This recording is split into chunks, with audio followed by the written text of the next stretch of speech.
L'Iran continue de mettre la misère à Israël et aux États-Unis. On va en parler, on est le samedi 4 avril et je vais vous donner deux informations qui sont extrêmement importantes.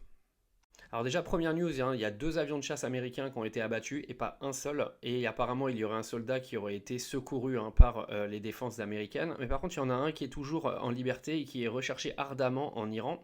Donc ça, c'est le premier gros échec hein, des Américains qui sont clairement aujourd'hui dans une merde incommensurable parce qu'après avoir perdu le contrôle du détroit d'Ormuz, après avoir perdu et également le contrôle de la communication, hein, parce que l'Iran est largement au-dessus des États-Unis en termes de communication aujourd'hui dans cette guerre, eh ben, ils n'ont même plus le contrôle du ciel. Parce que Donald Trump venait nous vendre en gros que les Américains avaient le contrôle total hein, sur Téhéran, qu'ils pouvaient survoler Téhéran comme ils voulaient. C'est lui hein, qui l'a dit en conférence de presse, hein, que les Américains pouvaient faire ce qu'ils veulent.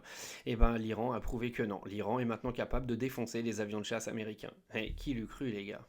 Donc c'est encore un énorme échec hein, pour les États-Unis. J'espère pour eux qu'ils vont récupérer leurs soldats avant l'Iran, parce que sinon ils vont être dans une merde incommensurable.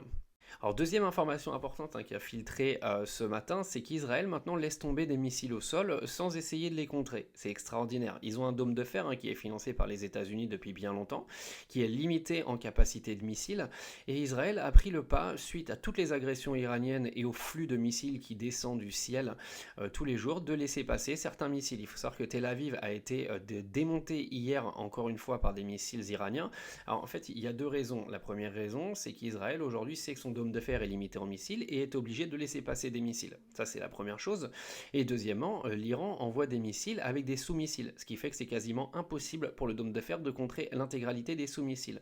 Donc l'Iran est en train d'inonder le ciel israélien. La question, c'est de savoir jusqu'à quand ils peuvent le faire. Peuvent-ils le faire en illimité? Parce que si on comprend bien ce que nous raconte un petit peu le gouvernement iranien, ils peuvent produire des drones, par exemple, en illimité quasiment toute la journée. Et il y a une information hein, qui a filtré également, et ça vient des États-Unis, hein, donc des reporters américains, c'est que les États-Unis auraient demandé un cessez-le-feu de 48 heures hein, qui aurait été totalement rejeté par l'Iran, qui a dit non, non, non, non, non, hors de question. C'est là qu'on voit hein, que la propagande de Donald Trump hein, de venir nous dire qu'aujourd'hui l'Iran est acculé, que l'Iran est au bord du gouffre, c'est bidon total, hein, parce que c'est l'Iran qui rejette quasiment toutes les demandes de cessez-le-feu depuis le début de cette guerre.